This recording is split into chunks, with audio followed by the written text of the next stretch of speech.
Government is the problem. In 1987, Reagan made Greenspan the most powerful banker in the world, the chairman of the Federal Reserve. Greenspan was a believer in Ayn Rand, a believer in free market. A little bit curious for a central banker, because what is central banking? It's a massive intervention in the market, setting interest rates. Greenspan worried about this contradiction in his autobiography. I knew I would have to pledge to uphold not only the Constitution, but also the laws of the land, many of which I thought were wrong. Now the Vice President will swear Alan Greenspan in as the third. He swore the oath and took the job. I had long since decided to engage in efforts to advance free market capitalism as an insider, rather than as a critical pamphleteer. He understood that there were laws he had to enforce that he personally would not have passed, but he intended to do as little as he could on regulation, and he proceeded to do just that. We were attacked for losing money. We've been attacked for making money. The world's most powerful man is on the defensive. Smear and innuendo have laid siege to the Clinton White House. With recent news reports about the First Lady's cattle futures earnings, and with all the Whitewater allegations, many of us Americans are having a hard time with your credibility. How can you earn back our trust? First of all, I've not been accused of doing anything wrong. Bill Clinton's accusers may lack credibility, but not effectiveness. Thanks for joining me. The president is in trouble. Accusations of serial womanizing and shonky financial dealings are steadily eroding his public standing. The mud is beginning to stick. The President and the First Lady have already had to endure private grillings from a special investigator over the Whitewater affair. Soon they face open congressional hearings probing wider financial dealings in the Clintons' home state of Arkansas. Dealings which for Australians bear an uncanny resemblance to the WA ink scandal. The ABC's Washington correspondent Tony Jones went back to Arkansas to meet some of the extraordinary entrepreneurs now coming back to haunt the President. Tony Jones' report also sheds light on some of the shady characters behind the accusations, which now even run to drug smuggling and gun running by former Clinton mates. In 1992, the most powerful office in the world was won by the governor of an obscure and impoverished southern state, who promised America a New Deal. A country of boundless hopes and endless dreams, a country that once again lifts its people and inspires the world. Let that be our cause, our commitment, and our new covenant.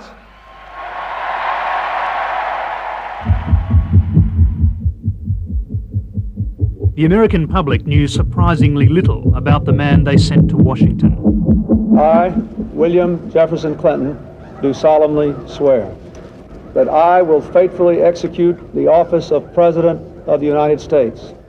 Bill Clinton had come from out of the blue to end 12 long years of Republican rule that seemed to have entrenched the right in power. Congratulations.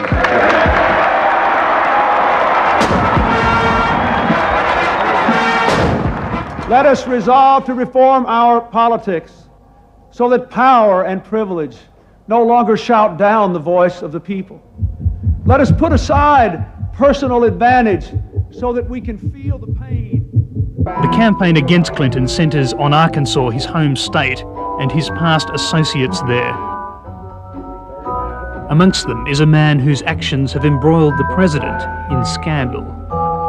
35 going once. Going twice. So to Bill. Once a millionaire banker and land developer, Jim McDougall has fallen hard. Stripped of his assets and crippled by illness, his doomed run for Congress is a deliberate mockery of his enemies. I would like to introduce Clark County's candidate for the 4th Congressional District, Jim McDougall. Thank you, sir. Thank you very much. It's odd in the extreme that the president's fate should be tied to that of Jim McDougall. But this is the man who brought the Clintons into the tangled web of the Whitewater land deal. So I will say to you that the hour of your destiny has struck. Whether this party goes on to greatness or to failure lies in large measure in your hands. The prevailing scuttlebutt about the Clintons' finances invariably leads us to this stretch of water.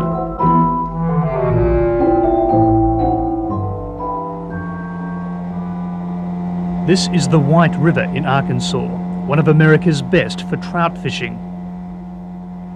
On land here, the young Clintons went into the real estate business with Bill's old friend. You can see how beautiful it is. It's one of the most remote parts of the state.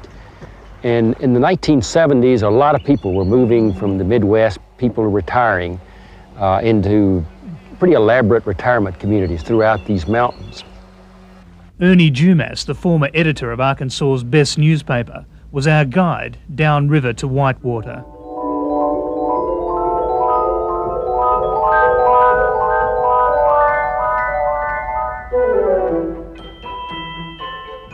There's at least one retirement home nestling in the trees on the Whitewater development.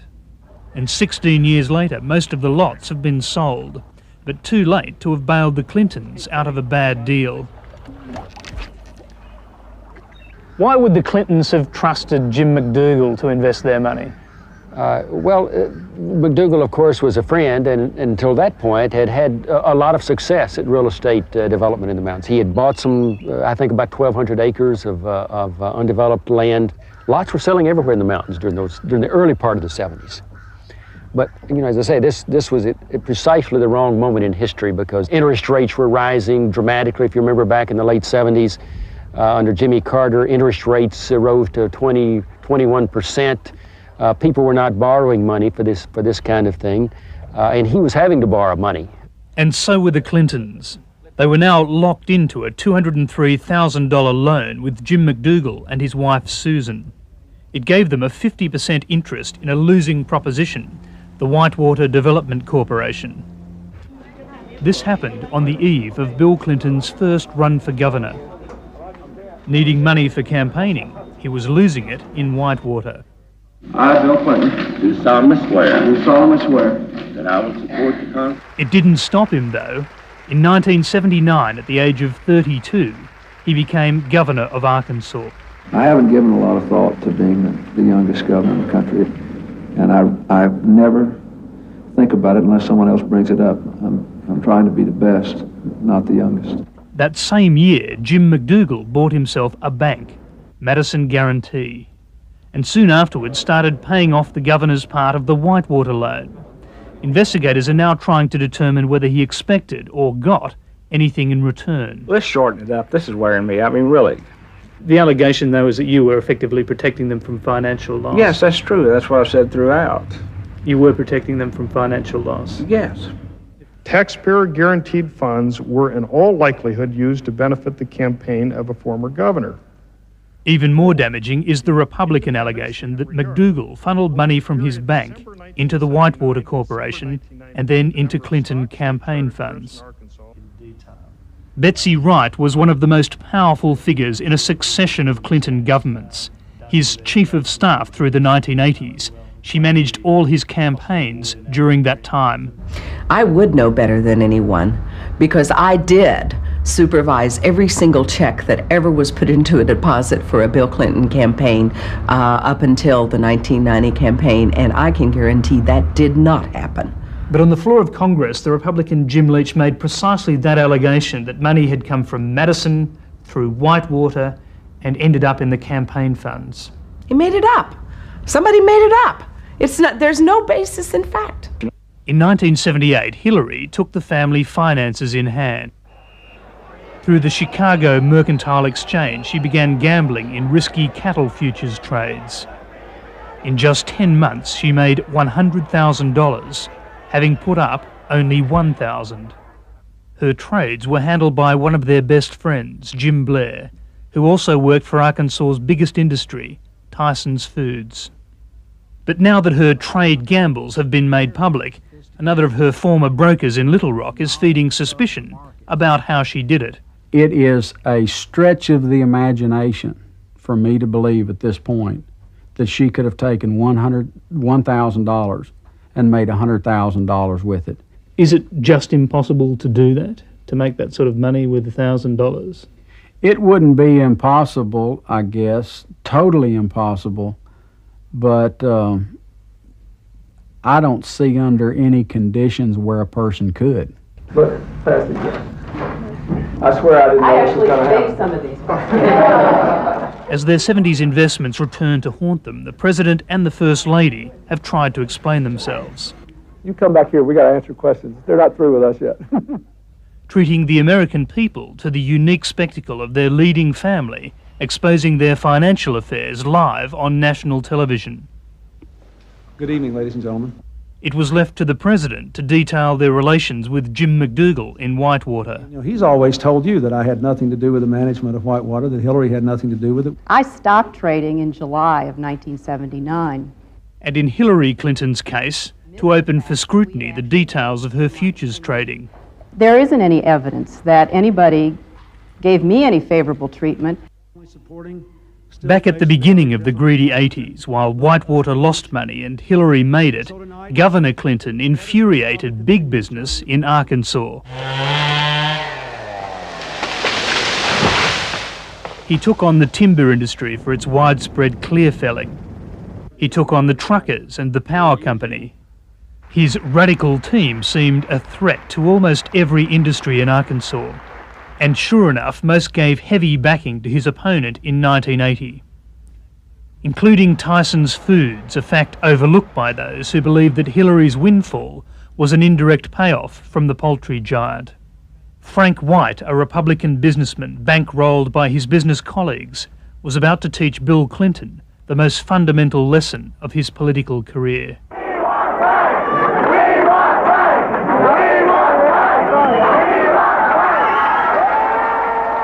I'm going to walk out of the room tonight a winner. I regret that I will not have 2 more years to serve as governor, because I have loved it. I have probably loved it as much as any person who ever had this office. The young governor was devastated. He'd wanted to change the world, and big money politics had beaten him. Before the next election in 1982, Bill Clinton had publicly repented. And I'll have to admit, sometimes I did lose the forest for the trees, but it was a mistake, because so many of you were hurt by it, and I'm really sorry for that. The reborn Bill Clinton swept back into the governor's office in '82. This time he had no intention of giving it up. I have been given something that few people get in life, a second chance to serve the people. In the next decade, Bill Clinton would strike his deals with industry. He'd build a reputation as the governor business could talk to. Bill Clinton doesn't have a personal fortune, but he's close to plenty of people like Don Tyson who do and would help him raise money. To make Arkansas a model state for democratic business solutions. By the time he ran for president, he was famous for it. Our wages are higher, our factories are busier, our water is cleaner, and our budget is balanced. We're moving ahead. Now, the relationship Clinton had to his state's business elite is under intense scrutiny. This is Arkansas's scaled-down version of the Capitol building in Washington, and it's from here that Governor Bill Clinton launched himself into the presidency. Since then, his home state has become a scandal mill, churning out one damning allegation after another about his personal finances, his sex life, and the one-party state he ruled for more than a decade. Beyond Whitewater, he's accused of creating a sort of Arkansas Incorporated, giving tremendous business advantages to the so-called Friends of Bill, who were then expected to kick back into his campaign funds. What we see in Arkansas is really backdoor connections, conflicts of interest, friends helping friends, and really a small group of cronies running the state for their own personal, political, and financial gain. Roy Drew's not too happy about the last part. He's a stockbroker and one of a handful of vocal critics against what he sees as a state oligarchy. The way the state has been set up, it is almost like a rigged card game. In 1985, Bill Clinton decided to bring Wall Street to Main Street. He created a new agency that sold tax-free bonds guaranteed by the state to finance industry. Much of America was built on bonds, but Clinton's idea was to give the state more control. ADFA. It was called the Arkansas Development Finance Authority, and while it boosted business, it made him enemies amongst those who thought it smacked of socialism. ADFA became a conduit from which Bill Clinton could peddle influence. I think you've also described it as a cash cow. Among other things. I've used cruder terminology on occasion, but I've used a piggy bank. It was set up to provide loans to the people Bill Clinton wanted loans to go to, and that was it. Another critic is Larry Nichols. Larry has been a regular guest on radio shows since he started making his allegations about the ADFA. He was the authority's marketing director in 1988. Well, no, sir. I was there probably in February of '88, and I left September of '88. When I went to work at ADFA, I realized very soon that I was in the middle of the good old boy political machine that had been around Arkansas for over 100 years. This was the epicenter. They were building their own little world and using their own little piggy bank to do it. Sheffield Nelson. Good to see you. I appreciate your vote. I hope you'll consider me. The third arm of the Little Rock network feeding the press on this subject is Sheffield Nelson, a millionaire Republican running for governor and an old adversary of Bill Clinton. Hi, how are you? They have run essentially a one-party state. They've had a political machine operating, and we're finally beginning the process of dismantling it. I think there's some serious questions about the Arkansas Development and Finance Authority. First and foremost, it seemed to be a piggy bank for Bill Clinton's campaigns. The repeated catchphrases echo in Washington to be regurgitated by Floyd Brown for a wider audience. Many of his campaign contributors were receiving huge loans from ADFA. And I think that the governor personally was involved in approving those loans. With the result that at the other end of the media's food chain, the ideas of Little Rock's Gang of Three, when swallowed whole, emerge in articles like this in the respected New Republic. The Poisoned Rose, described as a political thriller, put the conspiracy theory in print. It outlines a web of connections between the ADFA, Stevens Incorporated, the family-owned investment house that dominates the Little Rock skyline, the Worthen Bank, also controlled by the Stevens family, and the establishment Rose Law Firm, which, as well as the First Lady, sent 3 of its ill-fated senior partners to join the Clinton administration in Washington.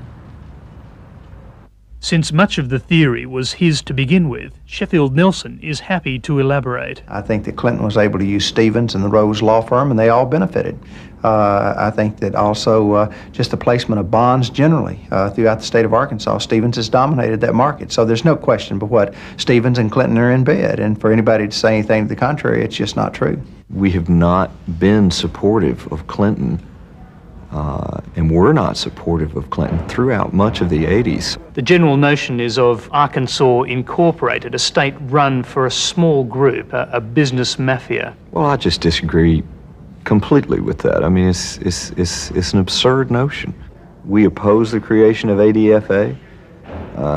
We've never, I mean, we certainly haven't benefited from it, and you know, there's just no basis for that. It's time, perhaps, to question the motives of Clinton's critics. First, Roy Drew. He believes Stevens' corporate power has created financial victims. Yes, I know one very intimate myself. He once worked for Stevens Incorporated. Now he's feuding with it. Sheffield Nelson. Good to see you. Good to see you. Sheffield Nelson, too, was an executive at Stevens Incorporated before he fell out with the family over a complex deal. They were bitter because I wouldn't play ball with them. I understand that they never forgave you for your perceived treachery. Sometimes it's best to not be forgiven by people such as that. While I was there, I found out that I had actually gotten in the middle, the epicenter of Bill Clinton's political machine. And what of Larry Nichols? Larry Nichols is a longtime ne'er-do-well who was hired to work on communications or something at ADFA. I don't know. I was stunned to find they'd hired him. But not for long. Nichols was sacked by Bill Clinton when he was caught using his office phone to raise money for the Nicaraguan Contra rebels. I told Bill Clinton in 1992 that we were going to meet at high noon and one of us is going to get out of town. And I assure you and all your listeners, just like I did with ABC, NBC, and everybody else, we're going to meet. One of us is lying. I never get love. You better let love depart. It might be comical were it not for the fact that it was Larry Nichols who brought nightclub singer Jennifer Flowers to the public during the presidential campaign. Yes, I was Bill Clinton's lover for 12 years. Larry Nichols' sleaziness seems to know no bounds. He says he's auditioned many other women who claim to have had sex with Clinton, and he has a test to gauge their truthfulness. 3 points, and I've used them all the way through. Had a mole on his butt, had a fetish for oral sex, and had an extremely small penis. And I know that's gross, but in every case, as I would interview women, there were the ones that had and the ones that had not. And there was one other one that I don't tell anybody, which is the tiebreaker. He has no credibility, he has no integrity. These are very grubby stories, aren't they, some of them? Would you... Complete sleaze. Complete sleaze. Are you absolutely convinced that then Governor Clinton had nothing to do with the women that are making these allegations? Absolutely. Jennifer Flowers on down? Absolutely.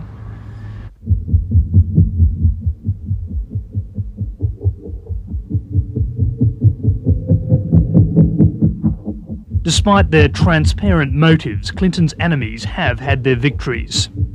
Congressional hearings are pending, and in Arkansas, FBI agents are sifting through a growing list of accusations. Polls, meantime, show that people's trust in Bill Clinton is declining. That the occupant of the White House can be damaged by this sort of personal animus and small-town scandal-mongers has steadily eroded the dignity of the office of president. But even if you put to one side questions of Bill Clinton's personal morality, there was something rotten in the state of Arkansas in the 1980s, something which Governor Clinton may have had limited knowledge of, but which during his tenure corrupted his state, undermined its law officers, and made a mockery of its judicial system. It's a story that goes back to Bill Clinton's attempt to fund industry through the state's bonding business. In the free-flowing financial climate, Little Rock bond traders flourished. One of the most successful was a flamboyant millionaire named Dan Lassiter. Lassiter's past relationship with Clinton could now be extremely damaging for the president. For Lassiter was a big campaign fundraiser until he was jailed on cocaine charges in 1986. Dan Lassiter said that he had a corporate plane on which Bill and Hillary flew on occasions, and he said he regularly served cocaine on those flights, regularly held parties and served cocaine, and he said it was just a part of doing business. And among those people who he did business with the most were the president and the first lady. Dan Lassiter had been known in the area. I mean, it was no secret that he was big into cocaine, had wild, lavish parties with cocaine. And he was the person selling the original bonds at ADFA. Dan Lassiter was a competitor. We didn't think he was a particularly good competitor. And we didn't like the fact that he was interjected into a lot of issues. Did you think there was a peculiar relationship between Lassiter and the Clintons? Well, I wouldn't say it was peculiar. I think it was obvious that they were friendly. We felt like that was one of the main reasons they became involved as an underwriter in a lot of these issues. Because they of were Lassiter's friendly. relationship with Bill Clinton? Absolutely. He was not close to the Clintons. He was a supporter of the Clintons. I think he was close to Clinton's brother, and probably knew his mother better than he knew Bill. He loved singing the hymns and the gospel music. And Lassiter's friendship with Roger Clinton became a political liability. The younger Clinton worked for Dan Lassiter until he too was arrested on cocaine charges. My brother has apparently become involved with drugs, a curse which has reached epidemic proportion and has plagued millions of families in our country. Although under investigation in the same case, Dan Lassiter was still making big deals with the state government. This is a person that no governor in his right mind would be seen in public with or would open their door to. Now, Republicans on the crucial Banking Committee are trying to find out just how much money Lassiter funneled into Clinton campaigns and whether some of that was drug money. Even while he was under investigation, Bill Clinton urged that his friend Dan Lassiter be given a $30 million bond issue. We know that Republican investigators are talking to this man, for Dennis Patrick is carrying documents that might eventually help uncover one of Arkansas's dirtiest secrets. You've actually got your trade documents with you? Yes, I have the originals, as a matter of fact. Patrick is in hiding, so we brought him to meet us in Washington.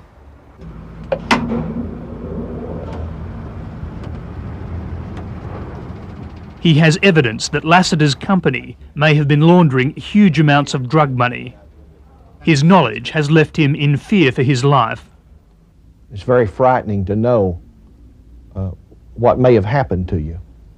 I mean, there's certainly a reason to kill a man for $100 million, or knowledge of $100 million. His story really begins in Florida sometime in 1985. An old friend, Steve Love, then working for Lassiter, took him on an all-expenses-paid fishing trip on a private yacht and made him a proposition. He whined me. He essentially dated me. He convinced me. The way he explained to me is he knew how to trade the stocks and bonds in an account that would make me money. Did you have spare money to invest? No, I didn't have spare money. He knew I didn't have spare money. Within days, Love called to summon Patrick to Little Rock. He said he'd opened an account and made $20,000 for his friend, though Patrick hadn't put up a cent. I would have taken rollerblades to Little Rock for $20-something thousand. You understand? So how did you meet Dan Lassiter? I think he was waiting for me. It appeared that he knew I was coming. He knew about your account? Yes.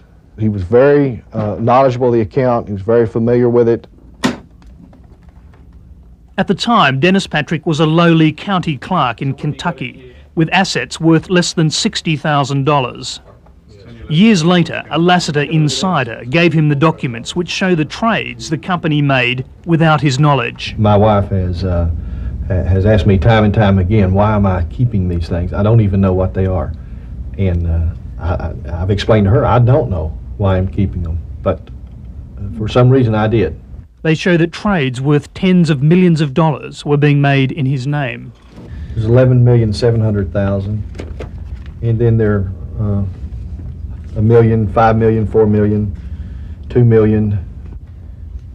So here's another one here for $5 million. I mean, you were worth a lot of money in those days. Well, on paper, obviously someone was worth a lot of money. It obviously wasn't me.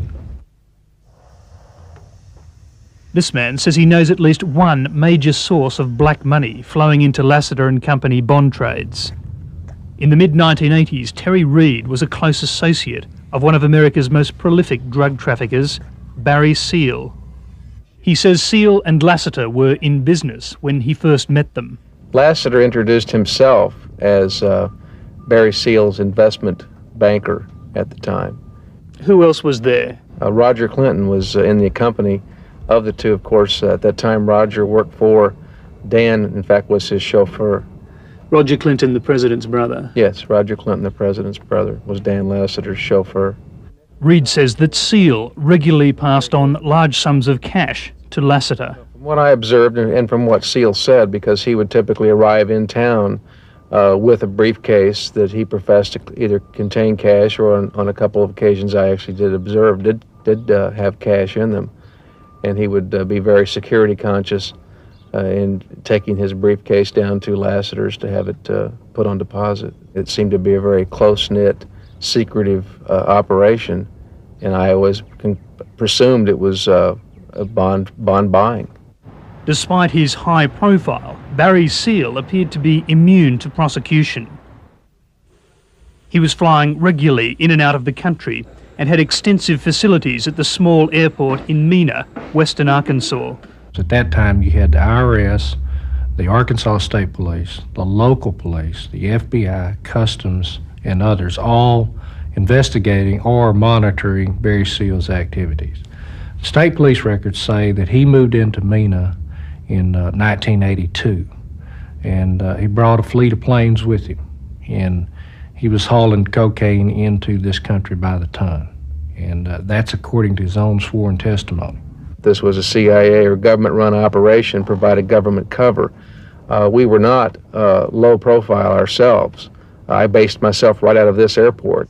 In 1984, Terry Reid became involved in a covert operation run by the CIA in Arkansas. He says he trained Nicaraguan pilots as part of an effort to support the Contra rebels. He was brought in by a man he knew as John Cathy. Subsequently, I found out that John Cathy was actually a Marine Lieutenant Colonel named Oliver North. I sought approval of my superiors for every one of my actions, and it is well documented. At the time, Oliver North was working for the National Security Council and the CIA in secret operations to subvert the US Congress, which had made it illegal to support the Contra rebels in their fight against the Nicaraguan government. Reid says it was North who recruited Barry Seal to run the trickiest part, the shipment of weapons to the Contras. Did you actually see weapons being air freighted out of the country? Yes, I've seen weapons being loaded into his aircraft, and I've even observed weapons being assembled from component parts. Police surveillance photos at the time placed Reid at the Mena airport. I probed a pilot that flew with Terry Reid and knows that he was involved in the operation. In 1991, former Democrat Congressman Bill Alexander headed a joint investigation of the CIA's activities in Mena for the US Congress and the Arkansas Attorney General. A number of the C-130s were used during the 1980s to transport small arms and munitions from Mena to support the war effort in Central America. And those same contract carriers would be used to bring drugs back to Arkansas. The hub of the operation was the Mena airport, a staging point for huge military aircraft, which the townspeople welcomed as a boost to their local economy. This would mean probably doubling the gross sales of the airport within the next 2 years.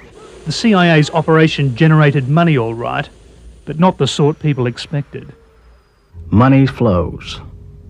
Money laundering, a common occurrence, really to the point of being blatant, out in the open. An investigator for the Federal Internal Revenue Service, Bill Duncan, tried to follow the money trail. People on the street talking about it, people in the banks talking about it.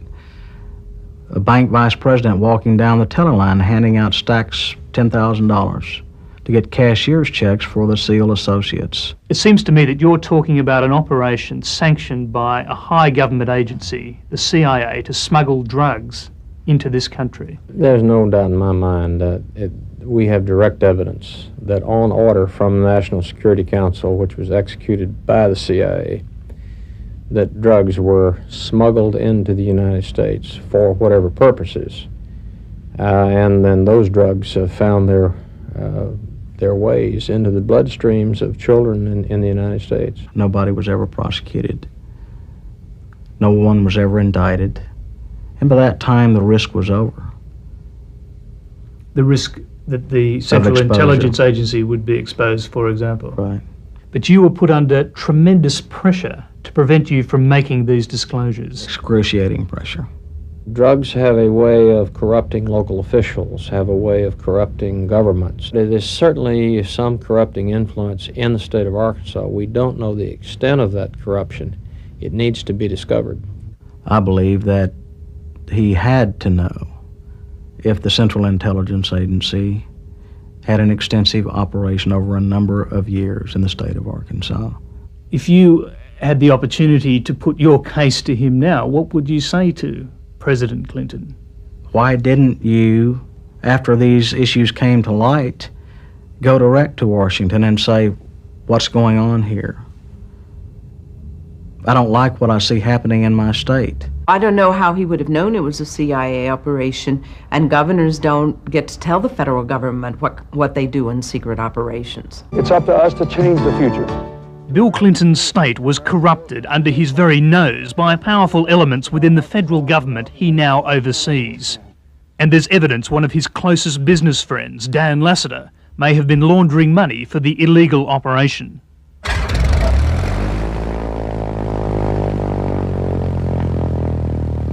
The pilot, Terry Reid, now claims he knows why Clinton didn't act to expose the scandal. He claims he saw Governor Clinton at a meeting at Camp Robinson outside Little Rock when the operation was being wound down. He seemed to be very agitated at the abrupt departure of the whole operation, and the residue it was leaving behind, I think, was his focus of his anger. Reid has in fact written a book about the operation. In Compromised, he alleges Governor Clinton knew what was happening and that his administration was paid to turn a blind eye. The confrontation was diffused by a promise that the CIA would get actively involved in short-circuiting the judicial process. Not one person has corroborated Reid's account of the meeting. The story might be dismissed were it not for the fact that Reid's book is now on bestseller lists nationwide. The book is so false as to be laughable. I mean, this man's fantasy level probably qualifies him for some kind of institutionalization.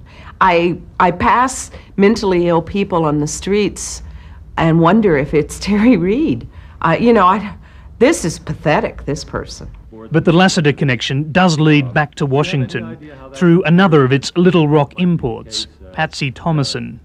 Now the Director of Administration at the White House, Thomason was the Executive Vice President of Lassiter and Company when the illegal trades were made. When he went to prison, Pat Thomason took over the operation. Now, who is Pat Thomason? Well, she is also a friend of Bill's, and she's over at the White House right now on the White House staff. She was one that was in Vince Foster's office right after his death, cleaning out his desk. Vince Foster was another old friend from Arkansas.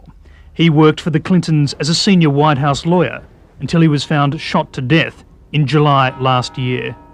Because of her presence in his office on the night of his death, Patsy Thomason is under subpoena from the Fisk inquiry, and until he reports, she's saying nothing. Mr. Istook, I think the direction of this question is toward the Vince Foster episode, and I would decline, Mr. Chairman, to answer any questions with regard to that. But she's a clear target for Republican cross-examination as they attempt to build a bridge between the president and Dan Lassiter's illegal doings. There's an inescapable irony about the fact that Bill Clinton may be smeared by what is essentially a scandal of the right, even you might say the extreme right. He's certainly not the first president to have had unsavory businessmen get close to him, nor the first to have embarrassing friends or relatives. Bill Clinton's problem is the extent and range of the scandals he's being dragged into. As each one unfolds, he faces a sort of death by 1,000 cuts. While the Fisk inquiry investigates in camera, the president will soon face open congressional hearings with a long and varied menu of Arkansas tales. Oh, Arkansas, oh, Arkansas, Arkansas, USA. It's the spirit. From the Rose law firm, he's haunted by the ghost of Vince Foster and the resignation and demotion of two other Rose partners whom he brought to Washington. Oh, Arkansas, oh, Arkansas. Then there's a Little Rock judge who's trying to save his own neck by saying the president is corrupt. From the business world he courted, there's Dan Lassiter and his old friend Jim McDougall. From the state's police force, his own security chief and sundry state troopers recounting tales of debauchery. and the women themselves lining up for retrospective revenge or simply lining their own pockets. Bill Clinton's character assassins are many and varied, and if none of them gets a clear shot, they'll each have a chance to wound him. Arkansas, USA.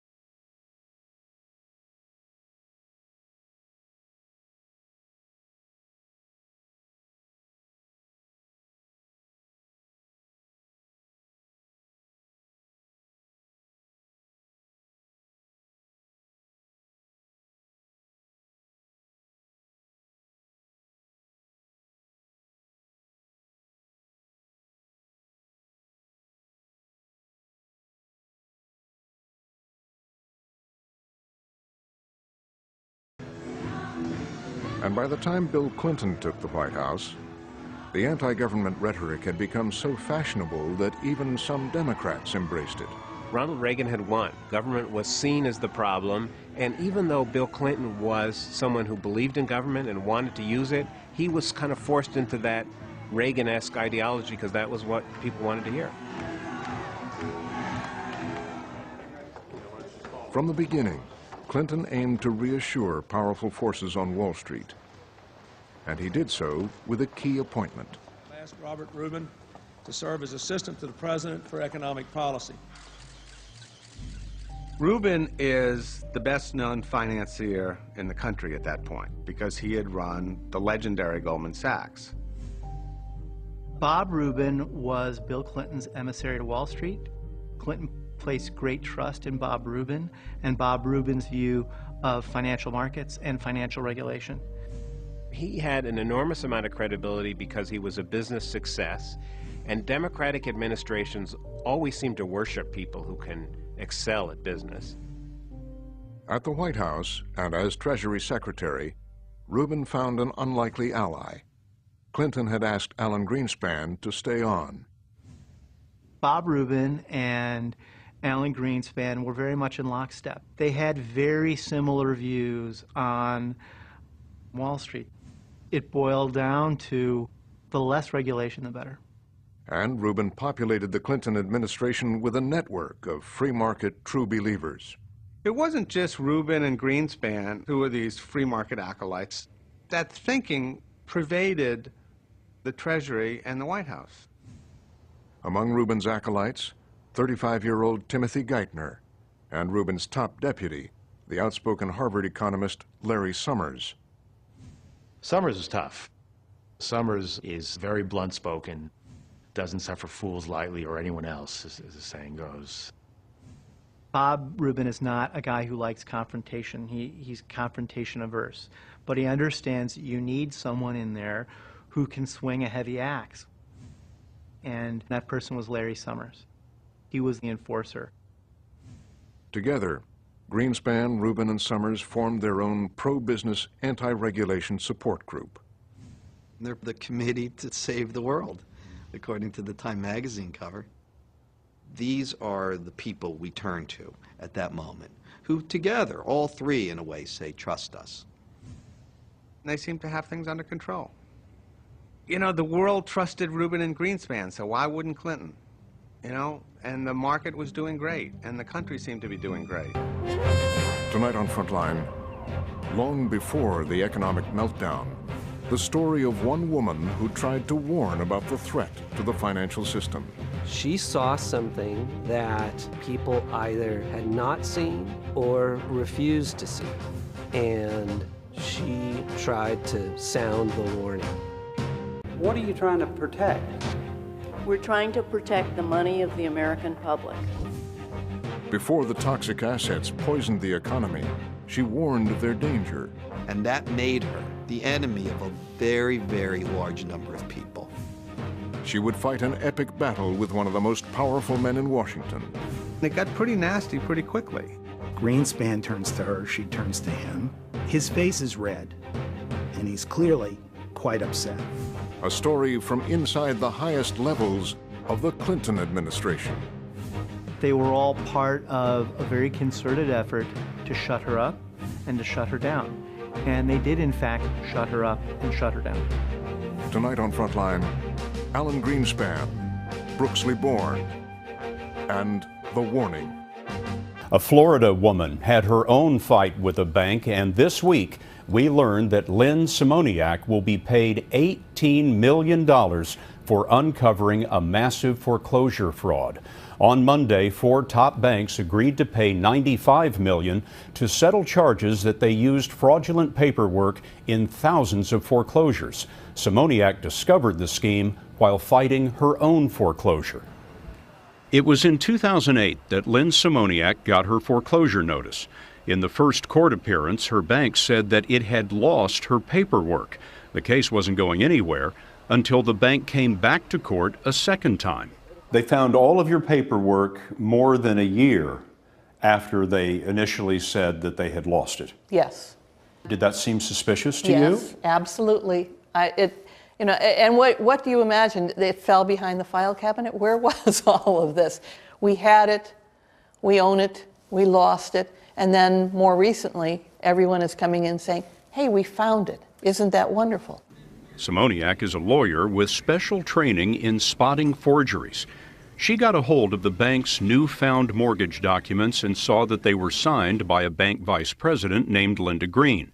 Next, Simoniak went online and looked at hundreds of Florida mortgage records. Then I began to find the strange signatures. She found Linda Green had many signatures, and Green was a vice president at a lot of banks, all at the same time.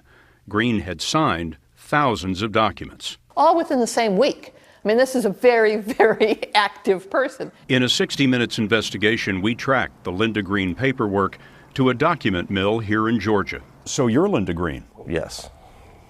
Can't you tell? Chris Pendley showed us how he and other low-wage employees signed documents as Vice President Linda Green. Simoniak had discovered a secret. Back when the banks were making a fortune churning out mortgages, the paperwork was sloppy.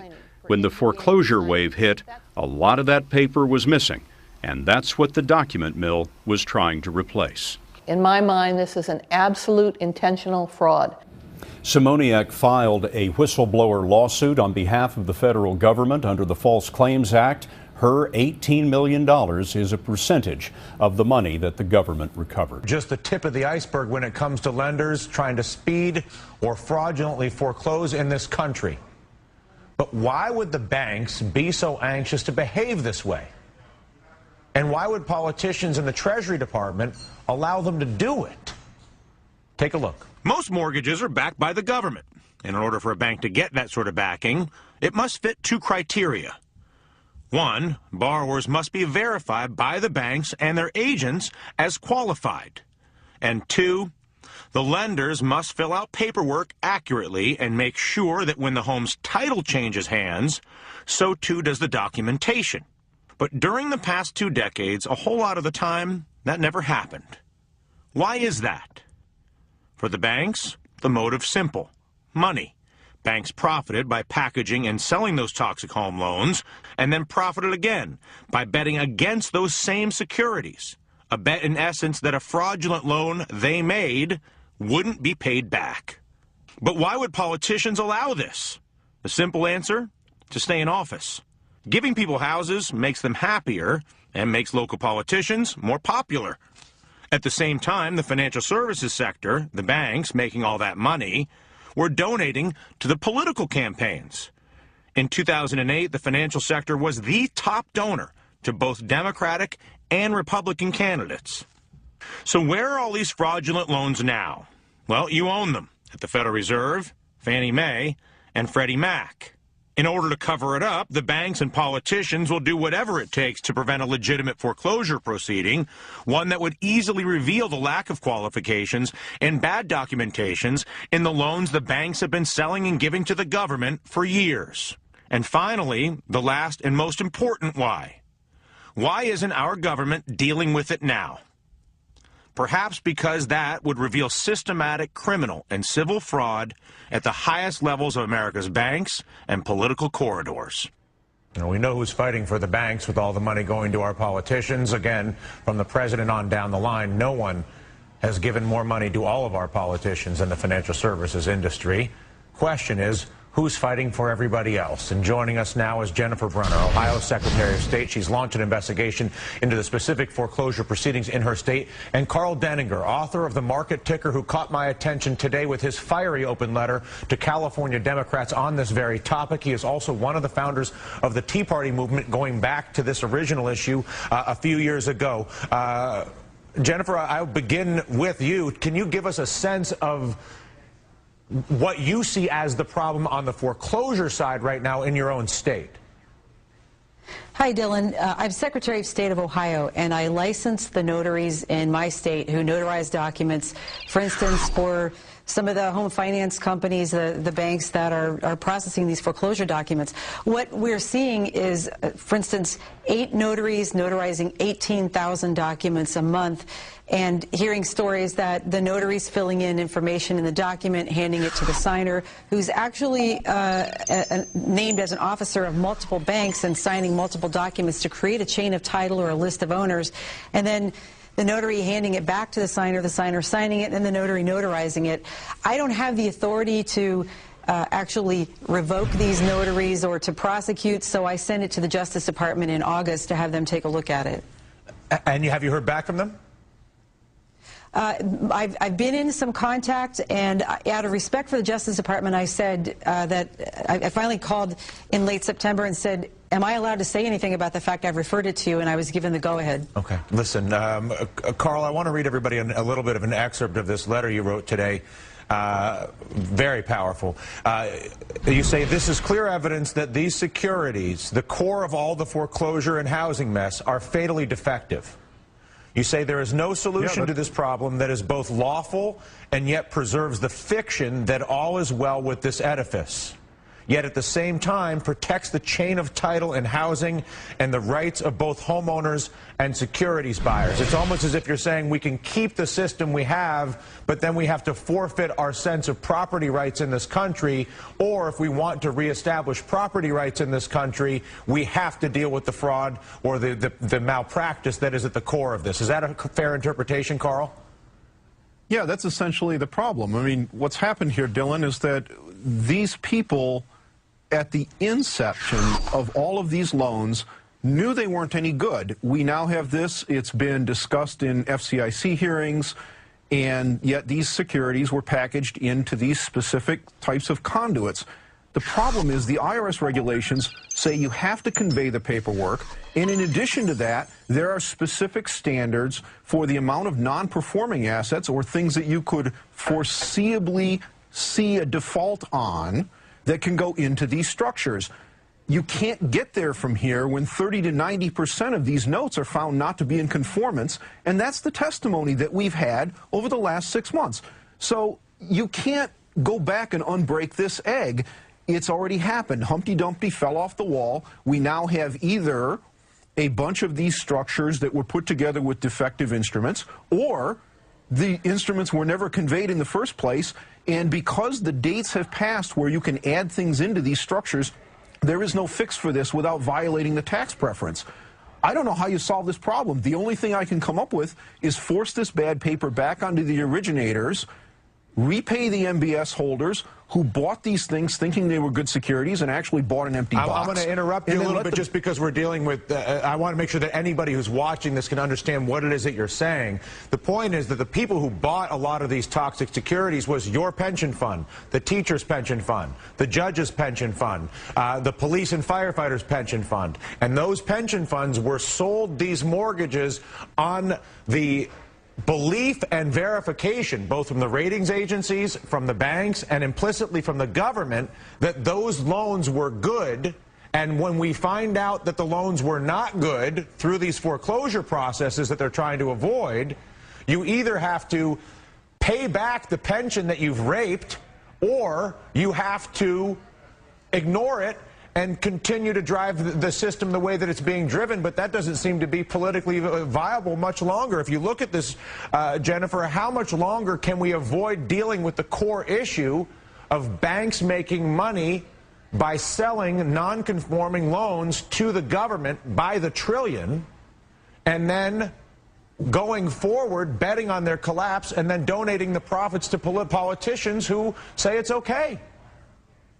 Well, this was part of the reason why I made the referral to the Justice Department. I knew this was happening across state lines, and I also knew that the notary issue was really the tip of the iceberg, that when you start to look at how sloppy the banks have been at keeping their chains of title in line. I mean, they ask consumers and tell consumers they have to follow the letter of the contract between the bank and the consumer, whether it's a credit card or whether it's a home loan.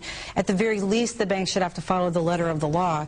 In this case, I knew that we would find situations where there was not only sloppy notarization, but actual lapses and gaps that really leave the final person who's bringing the foreclosure action in a position where it may not even be good, and where clearly you've got a homeowner who may want to find out who really is the party in interest, or have an attorney for them look into predatory lending, and it's very difficult to even get to the bottom of that. Yeah, Carl, if you were to look at the core issue here, which is that the savings of America was the piggy bank that this type of product was being sold to, that the savings of America, whether it's the New York State pension managers or any, I go down, we don't have to list all the various pensions, are the ones that got stuck with a lot of this paper, not to mention Fannie, Freddie, and now the Federal Reserve.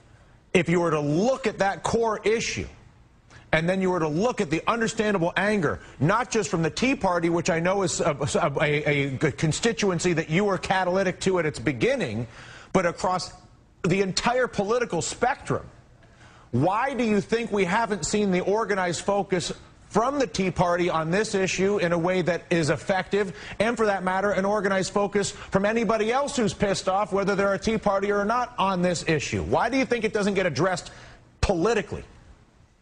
Well, Dylan, you just got to look at this from the standpoint, you don't present false documents if you have real ones, okay? So the reality is the real ones are gone. They were intentionally obscured. And if you start to look at this, what if we find out that of the $6 trillion of securities that are out there outstanding right now, half or more of them are defective? You put them back on the banks, and they all blow up. You know what? We have a resolution authority under Frank Dodd. How about if we use it? Can I leave it right there? Because I would love to see them use it, especially if this is all fraud. Jennifer Brunner, Ohio Secretary of State, Carl Denninger, author of The Market Ticker. I hope you'll both come back, and I hope that the two of you remain as vigilant on this issue of the compromising of property rights in this country as I intend to. And if you're watching this program, please take the time to either rewatch this segment, or if you can't believe everything that you have just heard, and you're interested in learning more about it, or have the opportunity to reread it, to understand it. I understand it is technical. I advise you to check out not only the Market Ticker and Carl's open letter, but a blog that I posted today to the front page of the Huffington Post that explains just how deep-seated this problem is in this country, entitled Property Rights Gone Wrong. That now atop the Huffington Post. If the banks have stuck a bunch of fraudulent loans with the Federal Reserve, Fannie and Freddie, and are trying to cover it up with foreclosure fraud, well, please let us see the Justice Department do something to defend the American people, as opposed to the largest banks in this country, for a start.